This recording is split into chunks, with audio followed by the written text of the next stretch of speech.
নমস্কাৰ। বহুদিনৰ মূৰত আপোনালোকৰ মাজলৈ এটা নতুন ভিডিঅ'ৰে আকৌ আহিছোঁ। নলবাৰী জিলাৰ বিভিন্ন স্থানত বিভিন্ন ধৰণৰ থান আছে। তাৰ ভিতৰত দক্ষিণ নলবাৰীত এনেকুৱা এখন থান আছে যিখন থানৰ বিষয়ে বহুতে নাজানে, কিন্তু অতি আকৰ্ষণীয়। এই থানখনলৈকে আহিছোঁ আৰু এই থানখনৰ কিছু অংশ দেখুৱাবলৈ যত্ন কৰিছোঁ। নলবাৰী জিলাৰ দক্ষিণ প্ৰান্তত বৃহত্তৰ বৰতলা গাঁৱৰ দক্ষিণত ব্ৰহ্মপুত্ৰৰ পাৰতে বাৰগোপাল থান, গাঁও বৰতলা, জিলা নলবাৰী, অসম।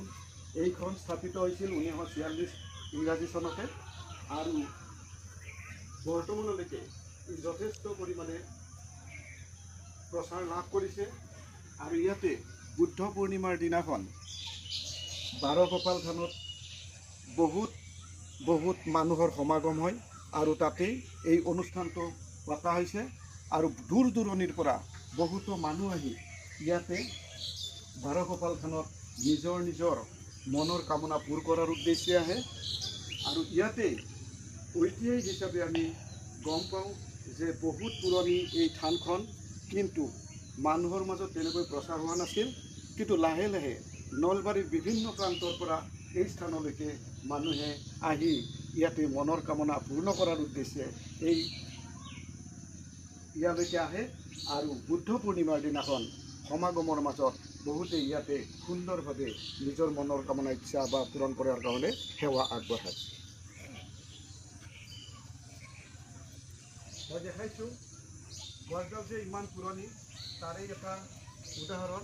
ইয়াৰে বিভিন্ন ঠাল ঠেঙুলিবোৰ কেনেকৈ মাটিত লাগি ধৰিছে আৰু বিভিন্নজন ভক্তই ইয়াতে কি কৰিছে, গামোচাবিলাক বান্ধিছে আৰু মনৰ ইচ্ছা পূৰণৰ অৰ্থে ইয়াতে সেৱা আগবঢ়াইছে।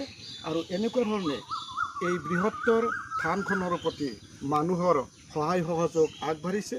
এইবেলিও বুদ্ধ পূৰ্ণিমাত এই ধৰণে সকলো ভক্তই ইয়াতে সুন্দৰভাৱে এই গোপাল থানত অৰ্থাৎ এই থানখনত প্ৰত্যেকেই নিজৰ মনৰ ইচ্ছা পূৰণৰ অৰ্থে চাকি বন্তি জ্বলাইছে।